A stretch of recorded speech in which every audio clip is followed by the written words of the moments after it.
What's on your radar, Bree? Well, Robbie, from the first thread, the importance of the Twitter files has been clear to anyone paying attention.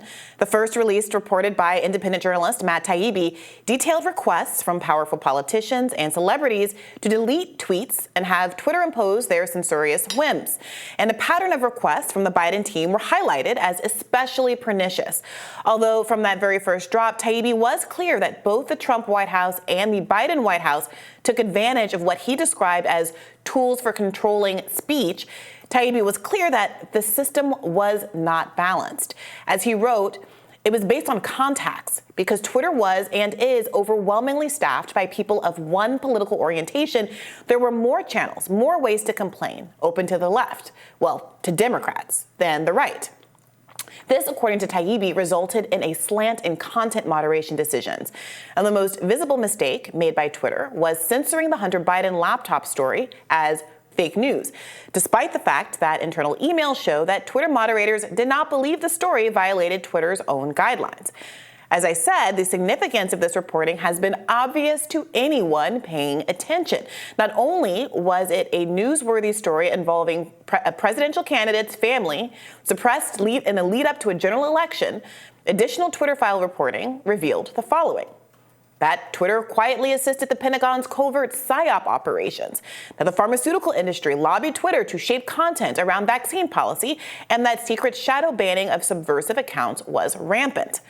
But despite the newsworthiness of this reporting, many in mainstream media either ignored the Twitter files, dismissing it as a nothing burger, or they made ad hominem attacks against the journalists involved in an effort to undermine the relevance of their reporting. The reason for this political deflection seems obvious. As Matt Taibbi put it, the clear slant he observed in his review of the Twitter files was distinctly to the left. Liberals, inconvenienced by the revelation, simply had no interest in covering them. And they wonder why confidence in and viewership of liberal media is on the decline. Now, while I disagree with the calculated liberal disinterest in the Twitter files, I have had some concerns about the methodology used in the searches. The posture of the disclosure by Elon Musk is unique here. Typically whistleblowers have a more hostile relationship to their employers, and the documents they leak are confidently understood to be exposing some unpleasant fact about their employers, about the institution, that they prefer the public not to know. In this case, then richest man on earth, Elon Musk, purchased Twitter after voicing concerns about freedom of expression on the app. He then used his position as CEO to make internal documents available to journalists of his choosing, and as the process went on, other journalists recommended to him by those journalists he initially selected. So he has an obvious interest in exposing the wrongdoing of his predecessors.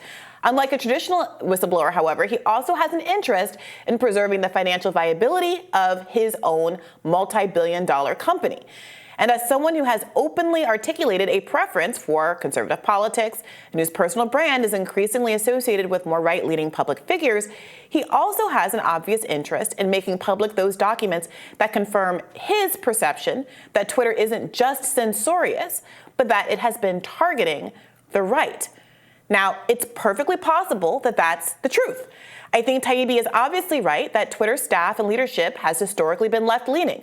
And the obvious malfeasance with respect to the Hunter Biden laptop story seems to confirm that Twitter's biggest mistake was one that disadvantaged conservatives. And again, that's no nothing burger. At the same time, as a leftist, I have been curious whether the journalists have been as interested in running searches on the documents that might confirm what many on the left, who have been as or more antagonistic to the Democratic Party as Trump or Republicans, have felt. That Twitter is biased against all anti-establishment figures, including leftists. When asked, Taibbi, who identifies as left-leaning and in the past supported figures like Bernie Sanders, he said he honestly hasn't come across much in the way of left censorship. But a pattern of deplatforming and shadow banning of left figures that all of us have observed made it hard for many in the online left community to believe that. After all, it was Bernie supporters who were targeted by Hillary Clinton's Correct the Record troll farms that were funded to the tune of $1 million. They since became the K-Hive troll. Both right and left anti-war activists have been swarmed by pro-Ukraine Nazi-affiliated NAFO trolls who made memes, including the N-word and cotton fields, that filled my mentions for days after I interviewed and disagreed with a pro-intervention guest on my podcast. And given the left's understanding of how power works, that there is a bipartisan corporate consensus that weaponizes its power to extract wealth from the working class and thwart populist movements at any cost, I felt suspicious that the coverage was so one-sided.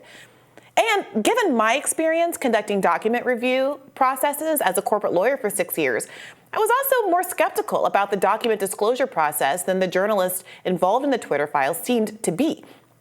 You see, one of the key tasks corporate lawyers engage in, at least junior associates like myself, was to comb through thousands and thousands of documents that might expose your client legally.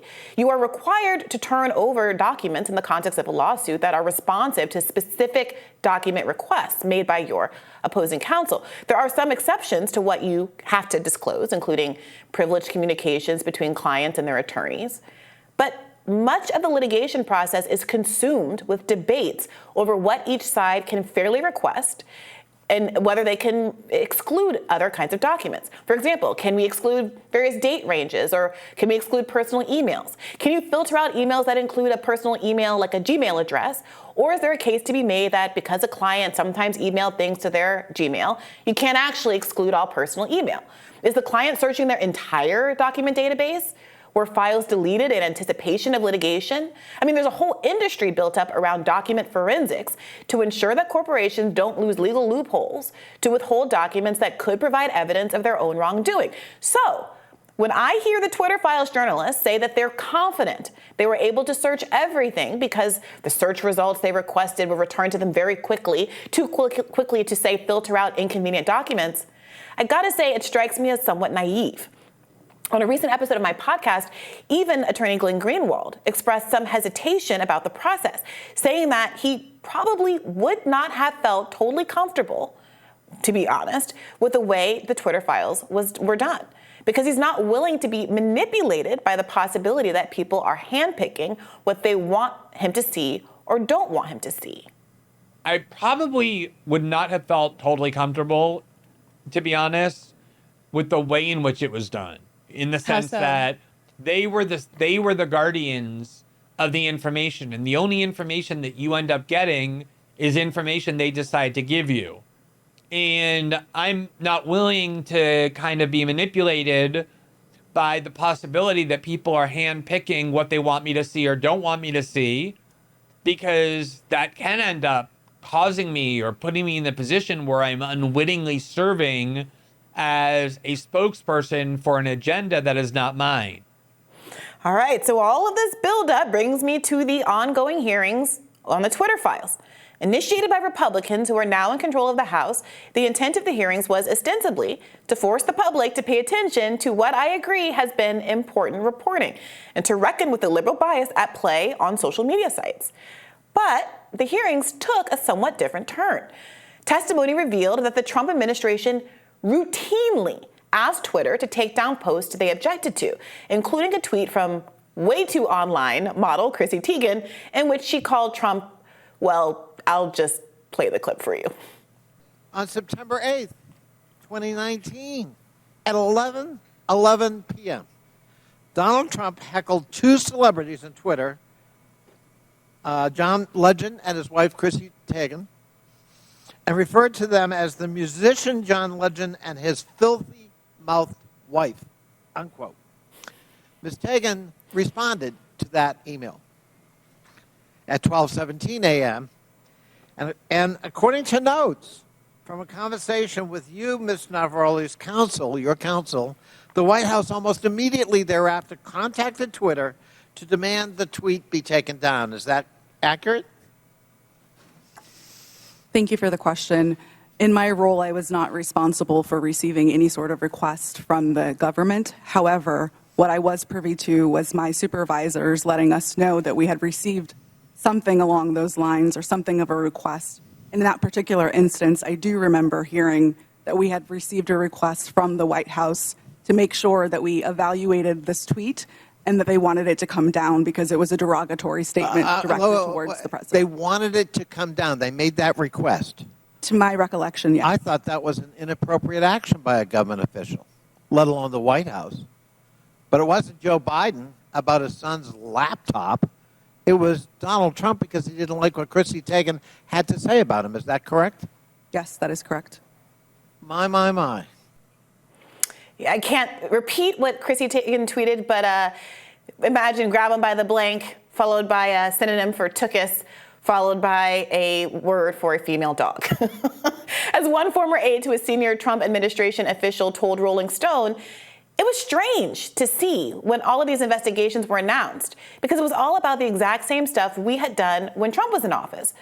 Per the Rolling Stone, in interviews with former Twitter personnel, one-time Trump administration officials, and other people familiar with the matter, each source recalled what could be described as a hotline or tip line or large Twitter database of moderation and removal requests that was frequently pinged by the offices of powerful Democrats and Republicans alike.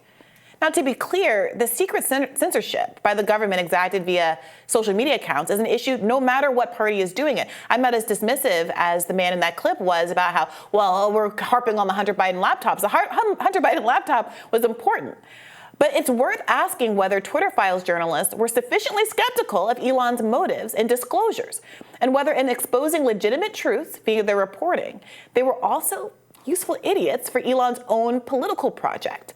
Should they have asked more questions about their access to the files and whether it was truly comprehensive? Lawyers who withhold documents in a legal context often must produce what are called document logs, detailing what is in the documents that they are not disclosing, so the other side has a chance to contest the legitimacy of those non-disclosures. Was there any vetting of Elon's document searches or any understanding of what he might have withheld that is inconvenient to the narrative that the Twitter censorship disproportionately hurt the right? Now, Taibbi's response at the congressional hearings has been somewhat flip. He tweeted that there's nothing new here, that in the first Twitter Files dumps, he reported that there have been requests from the Trump White House, and that he showed that agencies like the FBI sent spreadsheets with thousands of names to block at a time. And look, Taibbi's absolutely right. He did disclose that in one of the first tweets in the first Twitter Files thread.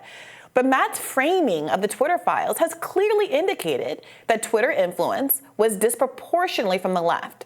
And while he reported that the Trump administration has made censorship requests, he didn't really detail those requests at the same level of detail he spent describing the Biden administration's request. Listen to him describe his search methodology and the results here in this clip. A lot of people have been critical of the Twitter Files in this project because they think that we're quote unquote cherry picking or showing only one side of things. Just to give you an example of how this worked, like I ran searches for Yoel Roth, the lawyer Stasha Cardile, who it turns out I think it feels like she was running the company. Like everybody seems to be deferring to her, even lawyers technically ahead of her. There was a policy director named Lauren Culbertson. So I picked all the senior officials, and then I ran a search for DNC and RNC, right? On the off chance that there were also requests coming in from the RNC to get rid of stupid pages. And it didn't turn up that. Like what you get from the DNC is just this pile of requests to get rid of mostly really stupid things, like, you know, people saying hey, Republicans, go out and vote on Wednesday or whatever it is, right? Yeah. But you know, occasionally it's something like this where it's legitimately a parody, and they have to take their time out and explain to the DNC that, you know, we don't do that. You know, this is like speech, and they're not understanding that. On the RNC side, I'm not seeing it. Instead, what you see from the RNC are these constant letters saying, we're going to sue you if you keep doing this kind of stuff to us. So in other words, whether it's because the Republicans didn't think they would get away with it if they wrote to Twitter, or whether it's because there was a genuine difference in how they viewed this kind of thing, there just wasn't a flip side to the story where you're seeing similarly stupid stuff coming from the Republican side. So on one hand, Democrats are making document requests. On the other hand, Republicans are threatening to sue if they don't pull down, make censorship requests rather. On the other hand, Republicans are threatening to sue if they don't censor certain documents. Is that really a meaningful difference? Moreover, I have some other concerns. His search terms, as he described them there, are clearly flawed. It could be that emails from left-leaning Democratic officials that wanted to censor tweets were directed through the DNC and therefore turned up when he did a DNC search. But if Republican requests weren't centralized through the RNC, say they came directly from the Trump administration, then the term RNC simply wouldn't turn up hits. Look, designing comprehensive search terms is a legitimately difficult task. It was one that I was paid a significant sum to carry out for years as a corporate lawyer. So I by no means mean to beat up on Matt for perhaps doing so inartfully.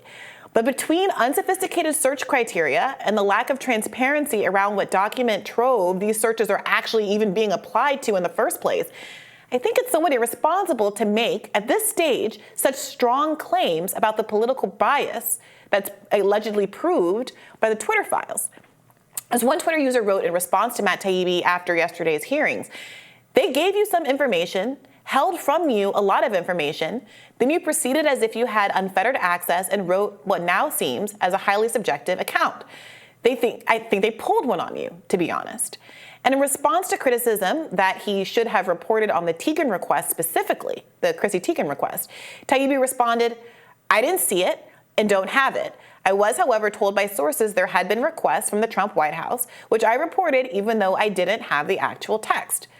Okay, but reporting credulously on just a piece of information fed to you by an obviously self-interested CEO, that's exactly the problem. That's exactly the problem that Glenn Greenwald identified when I asked him whether or not he would be willing to act as one of the Twitter Files journalists and why he expressed some skepticism about his willingness to do so. To be clear, I fully believe it's likely that Twitter has a liberal bias. But I also think the most important part of this story is that the rich and powerful are able to censor the rest of us, regardless of what their political orientation is or what ours is. Unfortunately, it's not clear to me that that's also Elon Musk's priority. And I hope that going forward, given the importance of this reporting, that the Twitter Files journalists are keyed into the possibility that Elon's interests as CEO of Twitter and their interests as investigative reporters do not perfectly align. All right, so I've been beating this drum for a while, but a lot of liberals were capitalizing on the kind of new revelations about the extent to which the Trump administration had made these requests to say, ignore the Twitter files, they lied about the bias, this is stupid, this is a nothing burger. And we saw that a little bit in the AOC segment we watched. Yeah, I thought it's frankly sickening to see a sudden interest from journalists like those at Rolling Stone. Yeah. Like, oh, now we care about this because Trump made some ridiculous request. Yeah. Which I take your point. They set it up. They set them up to run with the ball like that. Taibbi said that Republicans had made requests and Trump had made requests.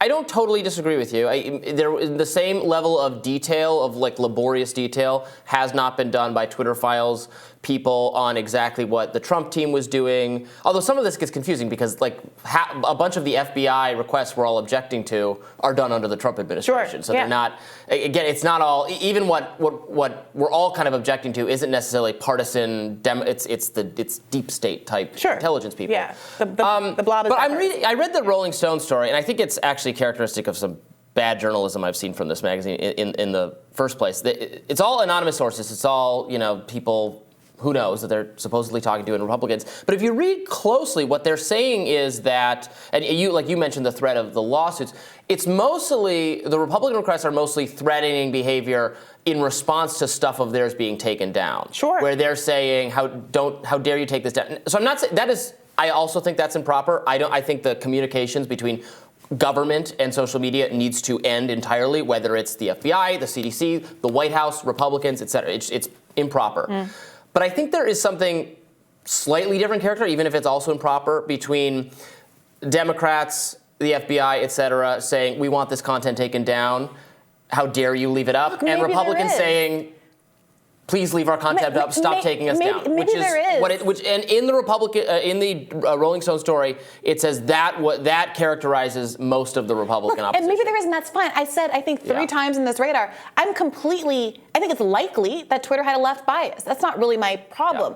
Yeah. A liberal bias, not even a left bias. A liberal bias. Yeah. My problem is that if the reporting that's done isn't also exposing the ways that these institutions have hurt other people like the left, then it's incomplete reporting. And when you look at what Matt Taibbi says, he says, well, yeah, I reported on the fact, I was told that there was this trove of Trump requests, and I reported on it, but I didn't have it. That quote that I used there at the end of the segment, I didn't have it in my possession.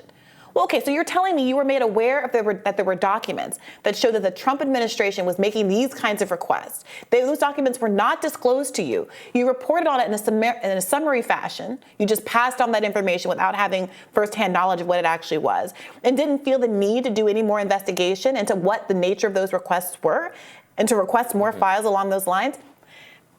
That is exactly the kind of thing that people are now accusing him of journalistic malpractice over. And again, I don't mean to beat up on him. I think that he's a wonderful journalist whose contributions to the field are innumerable. And people make mistakes, but this is exactly the kind of concern I've been raising the whole time, that it is very, very easy to be selective about your document disclosures. Sure, but I don't think that maybe people are drawing the conclusion from reading these Twitter files and other things that, though this is evidence of some massive bias against conservatives, I don't think Taibbi and the others are actually making those claims in anything. They're showing you actual documents. Unlike now, I'm sure the Chrissy Teigen request actually exists, but we're hearing this. Like in Rolling Stone, we're hearing anonymous sources are telling us there were all these kinds of requests. With the Twitter files, we can actually we're seeing. Like, you can't argue that email isn't real, right? It's real. Yes, we see it. But we're only seeing some documents. So again, so I agree with you. Taibbi says he's told about these Trump requests, but those aren't disclosed to him. Yeah. So why aren't we seeing them? And why doesn't Taibbi and some of the other Twitter files, I don't have to focus this all on Taibbi, but why do the Twitter file journalists as a whole not demand more transparency in those kind of documents? Look, people have their own political interests. I personally wouldn't be as obsessed with something that hurts Republicans as something that hurts leftists, because I'm a leftist, and obviously people, that's completely fair. But then to go ahead and make representations like Matt has done and others have done, that he just hasn't seen the bias against the left the way he sees bias against the right, when he clearly, by his own admission, didn't even request follow-up to look at the documents about what the Trump requests were even about. He shouldn't have made those representations. He has been making representations that the bias goes one way, as we saw in that clip. Yeah, I guess I agree with you that one ought to be very careful about making generalizations about the direction of things like the bias. When you're only seeing a fraction of and they admit they're only seeing a fraction of the emails, and that it's hard to see everything. It's so many documents. Yeah, it's it takes hard to time. specific things. Law firms spend millions of dollars. Maybe there ought to be more caution with respect to that. Yeah. But they are showing us actual evidence, incontrovertible evidence of some really bad stuff because we're seeing actual documents. Yes. No disagreement there. And the mainstream media only cares if Trump got mad. Their interest begins and ends with Trump did something kind of dumb. Yeah, and I think I asked which is so telling and so disgusting, frankly. Well, the last time we had some Twitter file journalists on, I think I said to them, look, do you think that if there were more ideologically diverse journalists or an investigation into files that were more convenient for liberals, that the liberal press would take more interest in the story in a way that would actually elevate all of the information. Or if this is all an advertisement to give Briahna access to the Twitter files, I am all on board with that. I'm happy to look. And I think that the positive benefit of this would be more mainstream coverage of all of what the Twitter files has uncovered, and which I think is important. Yeah. All right, we are not done talking about this subject today. We're going to discuss with actually one of the Twitter files journalists, Michael Schellenberger, a bit later. We'll have more Rising right after this.